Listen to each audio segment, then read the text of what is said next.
আজকে আমার নবীকে নিয়ে কটূক্তি করে, আজকে আমার নবীকে নিয়ে ব্যঙ্গচিত্র করে, অথচ আমার নবীকে নিয়ে এত কটূক্তি করা হচ্ছে, আমার নবীকে নিয়ে এইভাবে কুৎসা রটানো হচ্ছে। বাংলার মুসলমান চুপ করে বসে আছে। আল্লাহ যদি বলে, হে বাংলার মুসলমান, তোমার নবীকে দুনিয়াতে কাদিয়ানীরা নবীর চেয়ার নিয়ে যেতে চাইছিল, বেদিন কাফেররা আল্লাহর নবীর নামে মিথ্যাচার করেছে, তখন তুমি কি জবাব দিবা? হাসরের ময়দানে আল্লাহর নবীজির সামনে আমি আর আপনি চেহারা দেখাইতে পারবো না, ঠিক কিনা বলুন?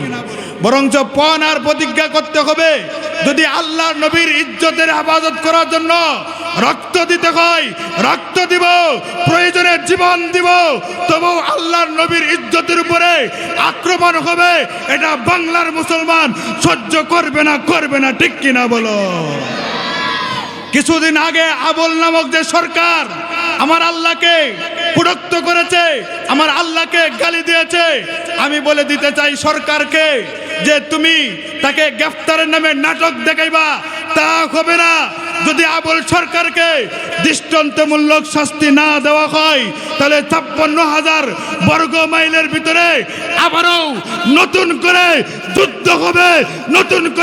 যুদ্ধ হবে, ঠিক কিনা বলো? মুসলমান ইমান জাগাইতে হবে, এটার নাম ইমান। আল্লাহর নবীকে নিয়ে বদনাম করবে, তুমি ঘরে বসে বসে নামাজ পড়বা, ইমানদার হইতে পারবে না। তাসবিহ টিপবা, ইমানদার হইতে পারবে না। বরঞ্চ আল্লাহর নবীর ইজ্জত রক্ষার্থে বুকের তাজা রক্ত যদি রাস্তায় ঢেলে দাও, তখনই তুমি সত্যিকারে আশিক রাসূল, ঠিক কিনা? এজন্য পণ আর প্রতিজ্ঞা করতে হবে, যতদিন মেঘনার পানি প্রবাহিত হবে, যতদিন যমুনার পানি প্রবাহিত হবে, আল্লাহু আকবার বলে সূর্য উদয় হবে, আল্লাহু আকবার বলে সূর্য অস্তমিত যাবে, ততদিন পর্যন্ত আল্লাহর নবীকে নিয়ে, আল্লাহ তাআলাকে নিয়ে যে কোনো বেদিন কাফির নাস্তিক মুরতাদ কটূক্তি করবে, তার দাঁত ভাঙা জবাব দেওয়ার জন্য আমরা ময়দানে প্রস্তুত আছি তো ইনশাআল্লাহ? কারা কারা প্রস্তুত আছে? দুইটা হাত তুলে দেখায়। নারে তাকবীর! আল কোরআনের আলো, আল হাদিসের আলো। কে যেন উহুদের ময়দানে এলান করে যায়, কুতিলা মুহাম্মদ, নবী নাই উহুদের ময়দানে, দিনের নবী নাই। এই কথাটা একজন মহিলার কানে গেল। এলাকার বোনেরা, ও এলাকার মা, আপনাকে বলি, নবীর মহব্বত গলায় লাগাও, নবীর ভালোবাসায় গলা লাগাই, নবীজির সুন্নতগুলো আদায় করো। নবীজি যেইভাবে জীবন যাপন করেছেন, তুমি তোমার ঘরটাকে সেইভাবে সাজাও। এই এলানটা যখন মহিলার কানে গেল, উহুদের ময়দানে দিনের নবী নাই, নবীকে কিভাবে ভালোবাসছে এই মহিলা উহুদের ময়দানের দিকে দৌড়ায়, উহুদের ময়দানের দিকে দৌড়ায়। সাহাবীরা জিজ্ঞাসা করে, কোথায় যাও? উহুদের ময়দানে যায়। যে লাভ নাই, তোমার যে সন্তান এসেছে, সন্তান শহীদ হয়ে গেছে। সুবহানাল্লাহ। আমরা হইলে কি করলাম? হইলে সন্তান শহীদ হয়ে গেছে, আমরা হইলে তো বহু তাফরাইতাম, গালের মধ্যে তাফরাইতাম, হাই হাই কইয়া আমরা কান্দাকাটি করে শেষ করে লাইতাম, ঠিক কিনা বলেন? আমার বায়ারাম, মহিলার কানে খবর গেল, হে মহিলা, যায় লাভ নাই, তোমার যে সন্তান এসেছে, সন্তান শহীদ হয়ে গেছে। অথচ একটা মা সন্তান ছাড়া ঘুমাইতে পারে না, সন্তান না খাইলে মাও খাই না।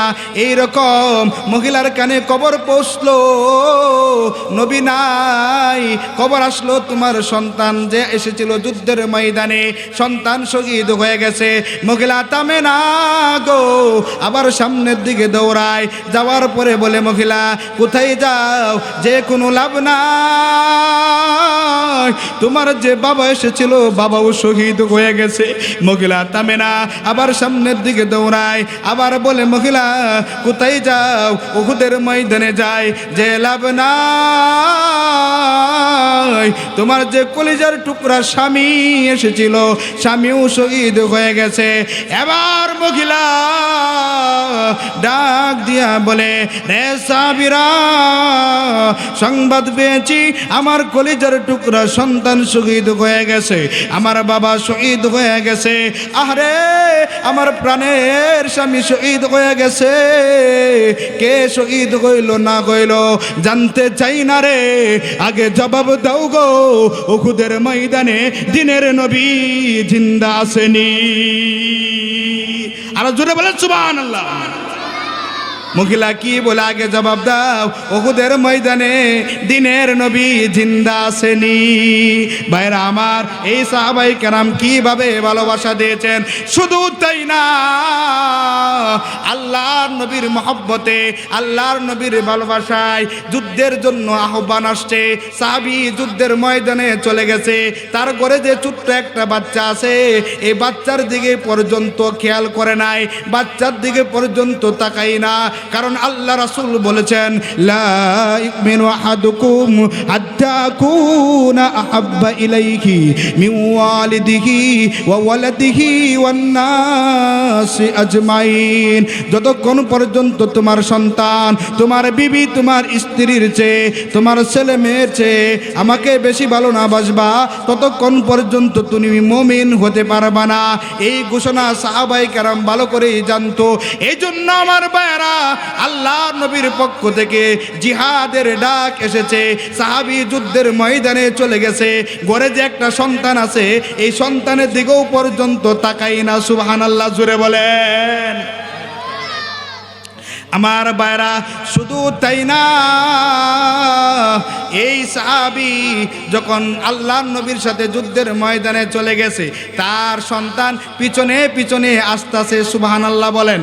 বাবা যদি কোথায় যাও, তাহলে সন্তান পিছনে যায় কি যায় না? আমি আর আপনি যদি বাজারে যাই, আমার সন্তানও পিছনে পিছনে যায়, আছে না নাই?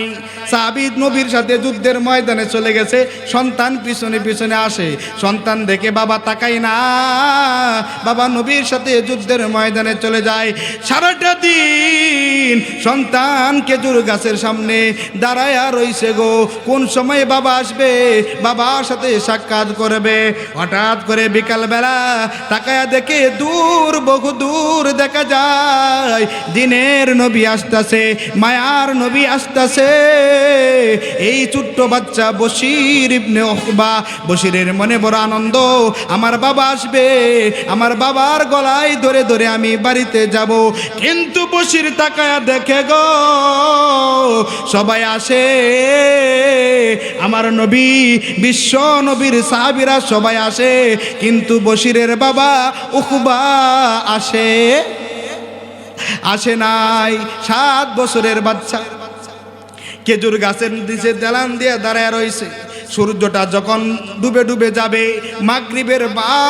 মাগরিবের আজান দিবে, এমন সময় আল্লাহ নবীজির কাছে যাইয়া এই ছোট্ট বাচ্চাটা বলে, ইয়া রাসূলুল্লাহ, ইয়া হাবিবাল্লাহ, ওগো বিশ্ব নবী, আপনার ডাকে, আল্লাহর ডাকে আমার বাবা যে যুদ্ধের ময়দানে চলে গেছে, আমার যে কেউ নাই গো, আমি রাত্রি হলে আমি বাবার গলায় ধরে ধরে ঘুমাইতাম, আমার যে মা নাই,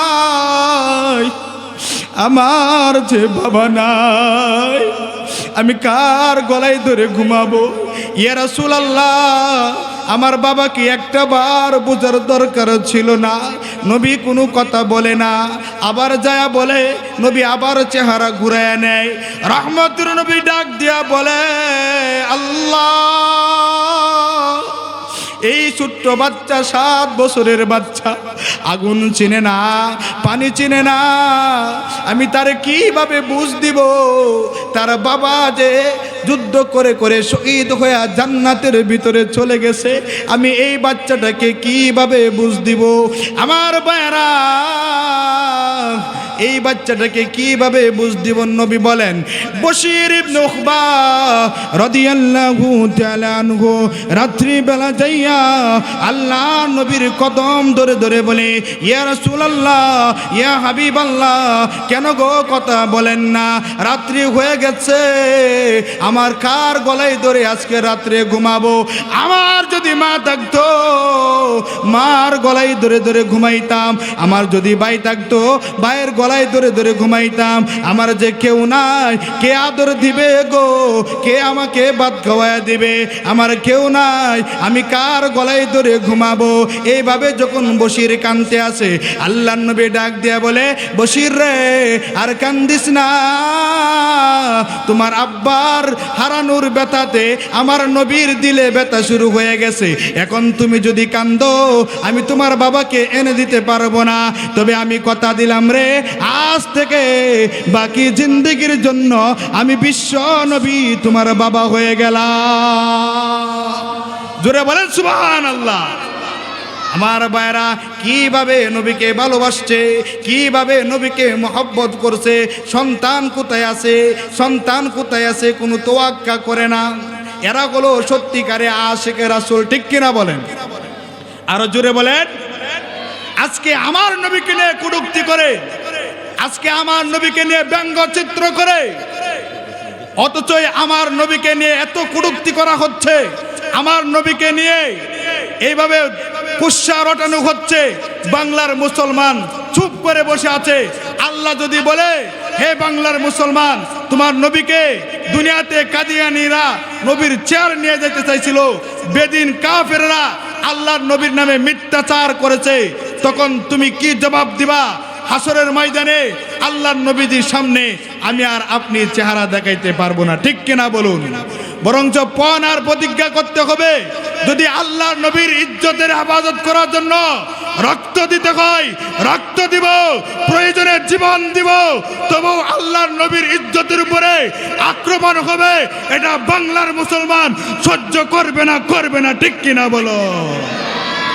কিছুদিন আগে আবুল নামক যে সরকার আমার আল্লাহকে কুরুক্ত করেছে, আমার আল্লাহকে গালি দিয়েছে, আমি বলে দিতে চাই সরকারকে যে তুমি তাকে গ্রেফতারের নামে নাটক দেখাইবা, তা হবে না। যদি আবুল সরকারকে দৃষ্টান্তমূলক শাস্তি না দেওয়া হয়, তাহলে 56,000 বর্গ মাইলের ভিতরে আবারও নতুন করে যুদ্ধ হবে, নতুন করে যুদ্ধ হবে, ঠিক কিনা বলো? মুসলমান ইমান জাগাইতে হবে, এটার নাম ইমান। আল্লাহর নবীকে নিয়ে বদনাম করবে, তুমি ঘরে বসে বসে নামাজ পড়বা, ইমানদার হইতে পারবে না। তাসবিহ টিপবা, ইমানদার হইতে পারবে না। বরঞ্চ আল্লাহর নবীর ইজ্জত রক্ষার্থে বুকের তাজা রক্ত যদি রাস্তায় ঢেলে দাও, তখনই তুমি সত্যিকারে আশিক রাসূল, ঠিক কিনা? এজন্য পণ আর প্রতিজ্ঞা করতে হবে, যতদিন মেঘনার পানি প্রবাহিত হবে, যতদিন যমুনার পানি প্রবাহিত হবে, আল্লাহু আকবার বলে সূর্য উদয় হবে, আল্লাহু আকবার বলে সূর্য অস্তমিত যাবে, ততদিন পর্যন্ত আল্লাহর নবীকে নিয়ে, আল্লাহ তাআলাকে নিয়ে যে কোনো বেদিন কাফির নাস্তিক মুরতাদ কটূক্ত করবে, তার দাঁত ভাঙা জবাব দেওয়ার জন্য আমরা ময়দানে প্রস্তুত আছি তো ইনশাআল্লাহ? কারা কারা প্রস্তুত আছে? দুইটা হাত তুলে দেখায়। নারে তাকবীর। আল কোরআনের আলো, আল হাদিসের আলো। হাজী শওকত খাদিজা মারকাজুল উলুম কওমি মাদ্রাসা ও এলাকাবাসীর উদ্যোগে ওয়াজ ও দুয়ার মাহফিল এর আজকের অত্যন্ত শ্রদ্ধাভাজন সম্মানিত সভাপতি সাহেব হজরত মাওলানা মুশাররফ হোসেন লুকমান সাহেব, উপস্থিত দিগর হজরত ওলামায়ে কেরাম, মুরব্বিয়ানে আযম, পর্দার আড়ালের সম্মানিত শ্রদ্ধেয় মা ও বোনেরা, সকলেই মহান আল্লাহ সুবহানাহু ওয়া তাআলার দরবারে অসংখ্য অগণিত শুকরিয়া আদায় করছি যে আল্লাহ রাব্বুল আলামিন আমাকে আপনাকে এমন একটা সুন্দর দিনে পরিবেশে আসা এবং বসার তৌফিক দান করেছেন। এজন্য বিশ্ব মালিকের দরবারে কালিমাতু শুকর আদায় করি, পড়ি আলহামদুলিল্লাহ। এতগুলো মানুষ আল্লাহর নাম নিলেন, আওয়াজটা আস্তে হয়ে গেল। আপনারা এতগুলো মানুষ যদি নেতার নেতৃত্বে স্লোগান দিতেন, আওয়াজ এরকম হইতো না, বেশি হইতো? আরো জোরে বলেন। কথা বলতে হইব। হুজুর, ওই সময় আওয়াজ হওয়ার পিছনে কারণ আছে। চেয়ারম্যান আমাদেরকে আকিস বিড়ি দেয়, স্টার সিগারেট দেয়, মুড়ি দেয়, বিরানির পুতলা দেয়, আপনি আমাদেরকে কি দিবেন? আপনার কথায় আওয়াজ দিব? ভাইয়েরা আমার, আলহামদুলিল্লাহ লিখতে 8টি অক্ষরের প্রয়োজন। আমি আর আপনি যেই মুহূর্তে কোরআনের কথা শুনতেছি, এমনও তো আছে মানুষ হাসপাতালে বেডের মধ্যে শুয়ে আছে, আছে না নাই? কত অসহায় তাদের দিন কাল পার করছে। যে আল্লাহ রাব্বুল আলামিন আমাকে আপনাকে এখানে দিনের পরিবেশে আসা এবং বসার তৌফিক দান করেছেন, এই জন্য দিল থেকে কেউ যদি আলহামদুলিল্লাহ বলে, সাথে সাথে আল্লাহ পাক তার জন্য জান্নাতের 8টা দরজা খুলে দেয়। সুবহান। তাহলে আলহামদুলিল্লাহ আওয়াজ আসতে হবে না জোরে হইব? তাহলে চিৎকার মেরে বলুন আলহামদুলিল্লাহ। শূন্য শূন্য গ্রামবাসী শূন্য দিয়া মন, ভালো লাগলো আপনাদের এই মাহফিল আয়োজন। শূন্য শূন্য 1400বাসী শূন্য দিয়া মন, ভালো লাগলো আপনাদের এই আজকের আয়োজন। এই মাহফিলে আনেওয়ালা মুসলমান সবাই, no Awami League, no BNP, no Charmonai. আমরা নবীর উম্মত জান্নাত পেতে চাই। কারা কারা জান্নাত যাবেন হাত লারা দেন সবাই, হাত লারা দেন সবাই। দিন ইসলামের পথে চলবো, আল্লাহু আকবার বলেন সবাই। নারায়ে তাকবীর, নারায়ে তাকবীর। ওয়াজ মাহফিল যেখানে, আলেম উলামা যেখানে, পহেলা বৈশাখ যেখানে, যাত্রা গান যেখানে, কিরণমালা যেখানে, এই ঠিক তো? ঠিক আছে? আমরা বাজে আড্ডার মধ্যে নাই, কোরআন হাদিসের মাহফিলে আমরা আসবো, যেখানে আল্লাহ রাসূল বলেন প্রতিটা সেকেন্ডে সেকেন্ডে রহমত অবতীর্ণ হয়। জোরে বলেন সুবহানাল্লাহ। আমার ভাইরা, আমরা সবাই আল্লাহকে মহব্বত করি, আল্লাহকে ভালোবাসতে চাই। এমন কেউ নাই যে আল্লাহকে ভালোবাসতে চাই না, সবাই আল্লাহকে ভালোবাসতে চাই কি চাই না? তাহলে আমি আয়াত তেলাওয়াত করছি, আল্লাহকে ভালোবাসতে হলে কাকে ভালোবাসতে হবে সবার আগে? এই কথাটা আল্লাহ পাক কোরআনের মধ্যে বলেন, কুল ইন কুনতুম তুহিব্বুনাল্লাহ। হে পৃথিবীর মানুষেরা, তোমরা যদি আমি আল্লাহর ভালোবাসা চাও, ফাত্তাবিউনি ইউহিব্বুকুমুল্লাহ, তাহলে আমার বন্ধু নবী মুহাম্মদ রাসূলুল্লাহ সাল্লাল্লাহু আলাইহি ওয়াসাল্লামের অনুসরণ করো। সুবহানাল্লাহ। আরে ভাই, আমেরিকার আদর্শে আদর্শবান না, লন্ডনের আদর্শে আদর্শবান হইবা না। আল্লাহ বলেন, লাকাদ কানা লাকুম ফি রাসূলিল্লাহি উসওয়াতুন হাসানা। আল্লাহর নবীর আদর্শতে রয়েছে তোমাদের জন্য উত্তম আদর্শ।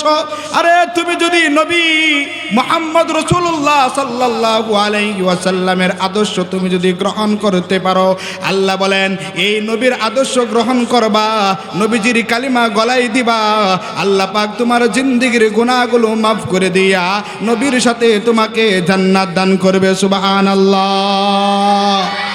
তাহলে এই নবীকে ভালোবাসার দরকার আছে না নাই? আরো জোরে বলেন, আছে না নাই? মুহতারাম হাজিরিন, ভালো করে বুঝবেন আল্লাহর নবীকে আমরা কেন ভালোবাসবো, আল্লাহর নবীকে মহব্বত করব কেন? এর কয়েকটা কারণ হইতে পারে আমার ভাইরা। আমার আপনার নবী আমার আপনার জন্য যা করেছে তার কোনো বদলা হইতে পারে না। আমার আপনার নবী উম্মতকে বাঁচানোর জন্য জাহান্নামের আগুন থেকে নিজের আরামের ঘুমকে হারাম করে দিয়েছেন। ঠিক না বে ঠিক? আরো জোরে বলেন, ঠিক না বে ঠিক? শুধু তাই না আমার ভাইরা, আল্লাহর নবী বিশ্ব নবী রাহমাতাল লিল আলামিন ইন্তিকালের আগ মুহূর্তে কান্দে। জিব্রাইল এসে বলেন, ওগো নবীজি আপনি কেন কান্দেন? আপনি কি আপনার আদরের মেয়ে ফাতেমার মায়ায় কান্দেননি? বলে না। আপনি কি হাসান এবং হুসাইনের মায়ায় কান্দেন? বলে না। তাহলে আপনি কার জন্য কান্দেন? আপনার চোখ বেয়ে বেয়ে কেন পানি? আল্লাহর নবী বলেন, জিব্রাইল রে আমি কেন কান্দি জানো শুনি? আমি যদি দুনিয়া থেকে বিদায় হয়ে যাই, আমার গুনাহগার এতিম উম্মতকে কে দেখবে? আমার উম্মতকে কে ভালোবাসা দেবে? আমার উম্মত হারানোর ব্যথায় আমি কান্দি। সুবহানাল্লাহ। আমার ভাইরা, দিলটা নরম করে দিবেন। 1400 এলাকার বন। শুধু তাই না, আপনার নবী আমার নবী উম্মতের জন্য কেমন ভালোবাসা দিয়ে গেছেন। ভাইরা আমার নবী ঘুমায় 10 মিনিট ঘুমায়, আবার 10 মিনিট জাগ্রত হয়ে যায়, আবার ঘুমায় আবার জাগ্রত হয়ে যায়। এটা কখন হয়? কোন একটা মানুষের নামে যদি মামলা হয়ে যায়, মুকদ্দমা যদি হয়ে যায়, কেস হয়ে যায়, ওয়ারেন্ট হয়ে যায়, তাহলে এই আসামিটা 10 মিনিট ঘুমায়, আবার ঘুম ভেঙে যায়, আবার ঘুমায়, আবার ঘুম ভেঙে যায়। কারণ কোন সময় না জানি কিশোরগঞ্জ থানা থেকে পুলিশ আসে, ঠিক না বেঠিক? কিন্তু আমার নবী 10 মিনিট ঘুমায়, আবার ঘুম ভেঙে যায়, আবার ঘুমায়, আবার ঘুম ভেঙে যায়। নবীজি কেন এইরকম করেন? নবীজি উম্মতকে জাহান্নামের আগুন থেকে বাঁচানোর জন্য আমার নবী, বিশ্ব নবী পাগল হয়ে যাইতেন। মা আয়েশা সিদ্দিকা রাদিয়াল্লাহু তাআলা আনহা বর্ণনা করেন, নবীজি আমার সাথে ঘুমাবে, হঠাৎ করে দেখি আমার নবী নাই। আমি আয়েশা তালাশ করতে লাগলাম, আমার নবী কোথায় গেল? গিয়া দেখি আমার নবী জান্নাতুল বাকিতে কবরস্থানে, মদিনার কবরস্থানে আমার নবী যাইয়া 2টা হাত উঁচু করে দিয়া উম্মতি উম্মতি বলে ক্রন্দন করে। সুবহানাল্লাহ। আমার ভাইরা, এই নবী শুধু আমার আপনার জন্য কেমন ভালোবাসা, কেমন মহব্বত দিছে। আমার নবীকে কেন ভালোবাসবেন, আমার নবীকে কেন মহব্বত করবেন, তার 2 নাম্বার কারণ বলতেছি। আমার ভাইরা, আল্লাহর নবীকে, বিশ্ব নবীকে আমরা এই জন্য ভালোবাসবো কারণ আল্লাহ পাক প্রত্যেকটা নবীকে একটা স্পেশাল দোয়া করার ক্ষমতা দিয়েছেন। পয়গম্বর বিশ্ব নবী রাহমাতাল লিল আলামিন বললেন, লিকুল্লি নাবিয়্যিন দাওয়াতুন মুস্তাজাবাতুন। প্রত্যেকটা নবীকে একটা স্পেশাল দোয়া করার ক্ষমতা আল্লাহ পাক দান করেছেন। যেই নবী এই দোয়াটা যেইভাবে চাইবে এইভাবেই কবুল হয়ে যাবে, এইভাবেই কবুল হয়ে যাবে। সব নবীকে আল্লাহ পাক একটা স্পেশাল দোয়া করার ক্ষমতা দান করছেন, আমার নবীকেও দিছে। কিন্তু আমার ভাইরা, মুসা নবী এই দোয়া দুনিয়াতে কাজে লাগায় লাইছে, ঈসা নবী দোয়াটা কাজে লাগায় লাইছে, ইব্রাহিম নবী দুনিয়াতে দোয়াটা কাজে লাগায় লাইছে। আমার নবীরে কেন ভালোবাসবেন? আমার নবী জানে না কোন সময় কিয়ামত হবে, এরপরও আমার নবী এই দোয়াটা আল্লাহর কুদরতি ব্যাংকে রিজার্ভ করে রেখে দিয়েছে। কেন রেখে দিয়েছে জানেননি? আল্লাহর নবী বলেন, আমার উম্মত যেদিন হাসরের ময়দানে মাহশারে বিপদের মধ্যে পড়ে যাবে, মুসিবতের মধ্যে পড়ে যাবে, ইয়াউমা ইয়াফিরুল মারউ মিন আখিহি ওয়া উম্মিহি ওয়া আবিহি ওয়া সাহিবাতিহি ওয়া বানি। যেদিন ভাই ভাইয়ের পরিচয় দিবে না, বাবা তার সন্তানের পরিচয় দিবে না, সন্তান তার বাবার পরিচয় দিবে না, আরে স্বামী তার স্ত্রীর পরিচয় দিবে না। ওরে ভাই, ওরে বন্ধু, সুন্দর স্ত্রী পাইয়া তুমি তার জন্য কতই না বাড়ি করো, অট্টালিকা করো, আরে তুমি ময়রা দেখো একটা মুহূর্তের জন্য তোমার লাশটা আর এই সুন্দর ঘরে রাখবে না, ঠিক কিনা বলেন?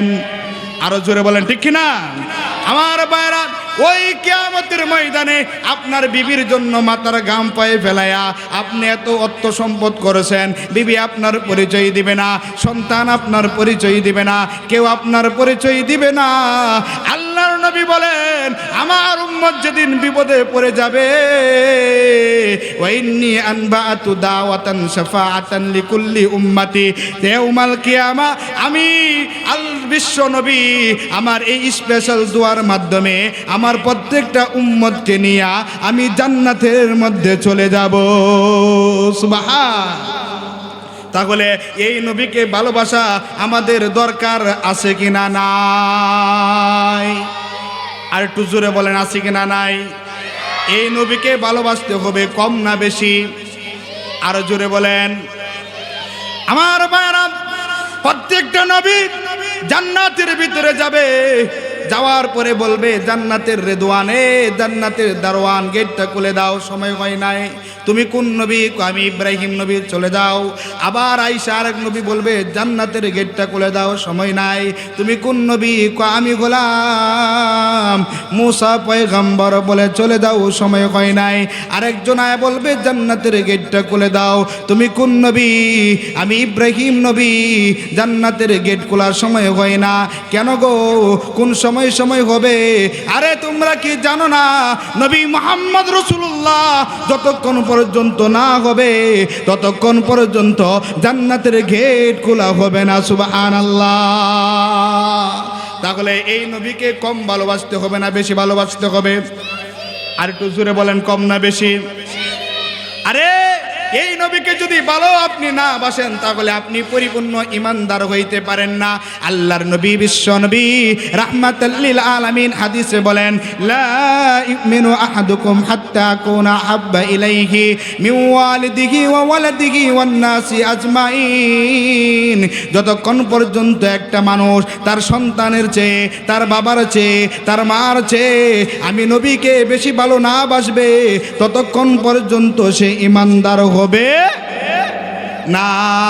তাহলে সবার চাইতে আমার নবীকে কম ভালোবাসতে হবে নাকি বেশি ভালোবাসতে হবে? আরো জোরে বলেন, বেশি ভালোবাসতে হবে। হযরত উমর রাদিয়াল্লাহু তাআলা আনহু আল্লাহর নবীর কাছে আয়েশা বলে, ইয়া রাসূলুল্লাহি, ইয়া হাবিবাল্লাহ, আমি আপনাকে ভালোবাসি। আল্লাহ রাসূল বলেন, উমর তোমার মন থেকে বলো আমাকে ভালোবাসনি, তোমার জানের চাইতে আমাকে বেশি ভালোবাসনি। হযরত উমর বলে, না, আমার জানের চাইতে তোমাকে বেশি ভালোবাসি না।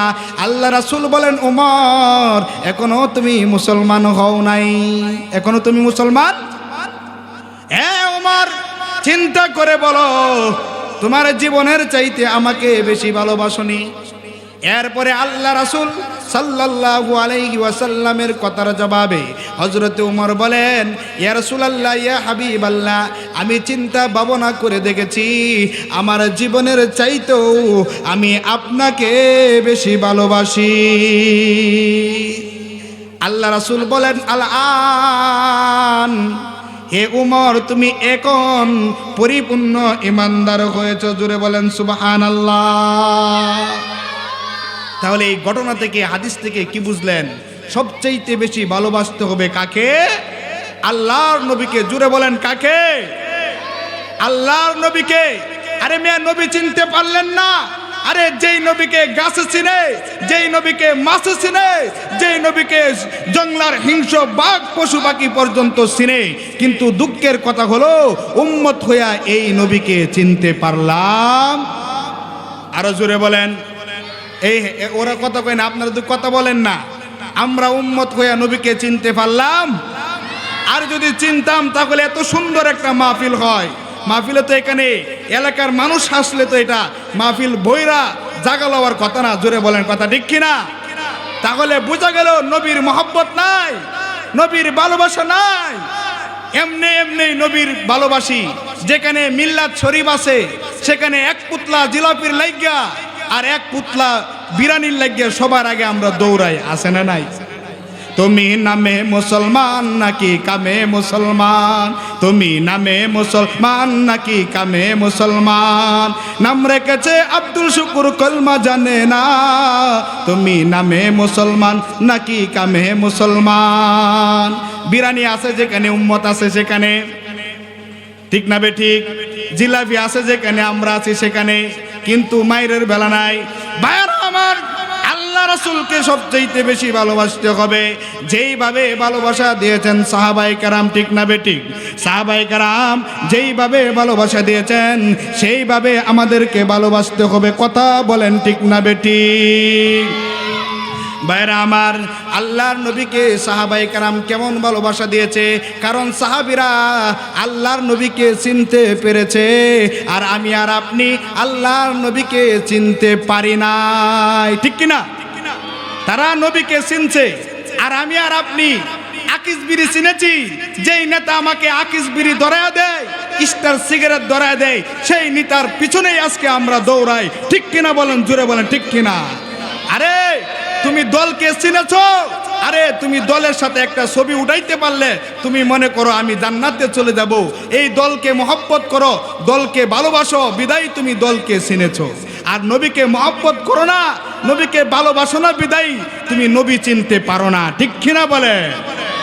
এজন্য আমার ভাইরা, সবচেয়ে বেশি আমার নবীকে ভালোবাসতে হবে। যেই রকম ভালোবাসা দিয়েছেন সাহাবায়ে কেরাম, যেই রকম ভালোবাসা দিয়েছেন সাহাবায়ে কেরাম। ও এলাকার বোন, ও এলাকার মা, আপনারা যারা মাহফিলে এসেছেন, দেখেন আল্লাহর নবীকে একজন মহিলা কিভাবে ভালোবাসা দিয়েছেন, আল্লাহর নবীকে কেমনভাবে মহব্বত করেছেন।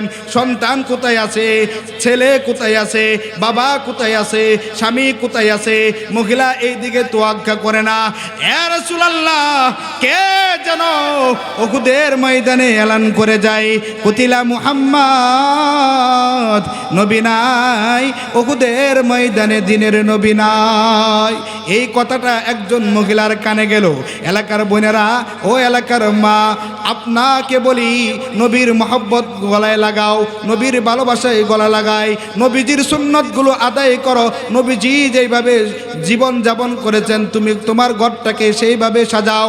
এই এলানটা যখন মহিলার কানে গেল, উহুদের ময়দানে দিনের নবী নাই, নবীকে কিভাবে ভালোবাসছে এই মহিলা, উহুদের ময়দানের দিকে দৌড়ায়, উহুদের ময়দানের দিকে দৌড়ায়। সাহাবীরা জিজ্ঞাসা করে, কোথায় যাও? উহুদের ময়দানে যায়। যে লাভ নাই, তোমার যে সন্তান এসেছে, সন্তান শহীদ হয়ে গেছে। সুবহানাল্লাহ। আমরা হইলে কি করলাম? হইলে সন্তান শহীদ হয়ে গেছে, আমরা হইলে তো বুহুয়া তাফরাইতাম, গালের মধ্যে তাফরাইতাম, হাই হাই কয়া আমরা কান্দাকাটি করে শেষ করে লাইতাম। ঠিক কিনা বলেন? আমার বায়ারাম, মহিলার কানে খবর গেল, এ মহিলা, যায় লাভ নাই, তোমার যে সন্তান এসেছে, সন্তান শহীদ হয়ে গেছে। অথচ একটা মা সন্তান ছাড়া ঘুমাইতে পারে না, সন্তান না খাইলে মাও খাই না। এইরকম মহিলার কানে খবর পৌঁছলো, নবী নাই, খবর আসলো তোমার সন্তান যে এসেছিল যুদ্ধের ময়দানে, সন্তান শহীদ হয়ে গেছে। মহিলা থামে না গো, আবার সামনের দিকে দৌড়ায়। যাওয়ার পরে বলে, মহিলা কোথায় যাও? যে কোনো লাভ নাই, তোমার যে বাবা এসেছিল, বাবাও শহীদ হয়ে গেছে। মহিলা থামে না, আবার সামনের দিকে দৌড়ায়। আবার বলে, মহিলা কোথায় যাও? উহুদের ময়দানে যায়। যে লাভ নাই, তোমার যে কলিজার টুকরা স্বামী এসেছিল, স্বামীও শহীদ হয়ে গেছে। এবার মহিলা ডাক দিয়া বলে, রে সাহাবীরা, সংবাদ পেয়েছি আমার কলিজার টুকরা সন্তান শহীদ হয়ে গেছে, আমার বাবা শহীদ হয়ে গেছে। আরে আমার প্রাণের স্বামী শহীদ হয়ে গেছে। কে শহীদ হইল না হইল জানতে চাই না রে, আগে জবাব দাও গো, উহুদের ময়দানে দিনের নবী জিন্দা আসেনি। আর জোরে বলেন সুবহানাল্লাহ। মহিলা কি বলে? আগে জবাব দাও, উহুদের ময়দানে দিনের নবী জিন্দা আসেনি। ভাইরা আমার, এই সাহাবায়ে কেরাম কিভাবে ভালোবাসা দিয়েছেন। শুধু তাই না, আল্লাহর নবীর মহব্বতে, আল্লাহর নবীর ভালোবাসায় যুদ্ধের জন্য আহ্বান আসছে। সাহাবী যুদ্ধের ময়দানে চলে গেছে, তার ঘরে যে ছোট্ট একটা বাচ্চা আছে, এই বাচ্চার দিকে পর্যন্ত খেয়াল করে নাই, বাচ্চার দিকে পর্যন্ত তাকাই না।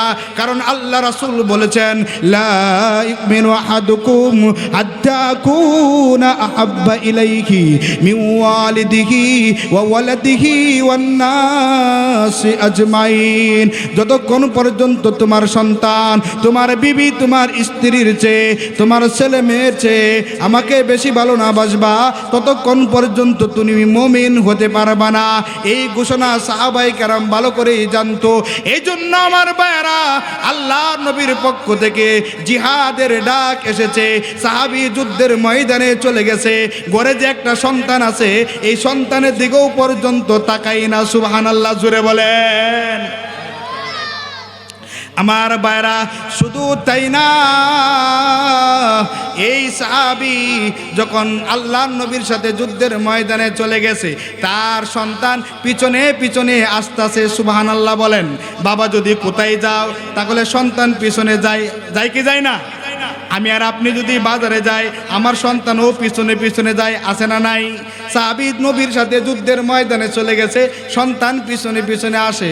সন্তান দেখে বাবা তাকাই না, বাবা নবীর সাথে যুদ্ধের ময়দানে চলে যায়। সারাটা দিন সন্তান খেজুর গাছের সামনে দাঁড়ায়া রইছে গো, কোন সময় বাবা আসবে, বাবার সাথে সাক্ষাৎ করবে। হঠাৎ করে বিকালবেলা তাকায়া দেখে দূর, বহু দূর দেখা যায় দিনের নবী আসতেছে, মায়ার নবী আসতেছে। এই ছোট্ট বাচ্চা বশির ইবনে উকবা, বশিরের মনে বড় আনন্দ, আমার বাবা আসবে, আমার বাবার গলায় ধরে ধরে আমি বাড়িতে যাব। কিন্তু বশির তাকায়া দেখে গো, সবাই আসে, আমার নবী, বিশ্ব নবীর সাহাবীরা সবাই আসে, কিন্তু বশিরের বাবা উকবা আসে নাই। 7 বছরের বাচ্চা খেজুর গাছের নিচে দালান দিয়ে দাঁড়ায় রয়েছে। সূর্যটা যখন ডুবে ডুবে যাবে,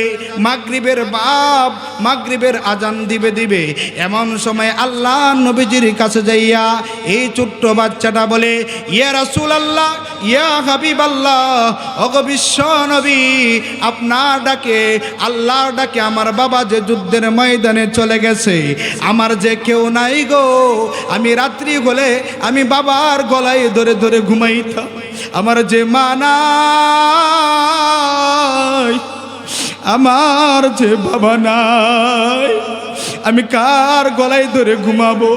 ইয়া রাসূলুল্লাহ, আমার বাবাকে একটা বার বোঝার দরকার ছিল না। নবী কোনো কথা বলে না, আবার যায় বলে, নবী আবার চেহারা ঘুরায় নেয়। রহমতের নবী ডাক দিয়া বলে, আল্লাহ, এই ছোট্ট বাচ্চা, 7 বছরের বাচ্চা, আগুন চিনে না, পানি চিনে না, আমি তার কিভাবে বুঝ দিব? তার বাবা যে যুদ্ধ করে করে শহীদ হয়ে জান্নাতের ভিতরে চলে গেছে, আমি এই বাচ্চাটাকে কিভাবে বুঝ দিব? আমার ভাইরা, এই বাচ্চাটাকে কিভাবে বুঝ দিব? নবী বলেন, বশির ইবনে উকবা রাদিয়াল্লাহু তাআলা আনহু রাত্রি বেলা যাইয়া আল্লাহ নবীর কদম ধরে ধরে বলে, ইয়া রাসূলুল্লাহ, ইয়া হাবিবাল্লাহ, কেন গো কথা বলেন না? রাত্রি হয়ে গেছে, আমার কার গলায় ধরে আজকে রাত্রে ঘুমাবো?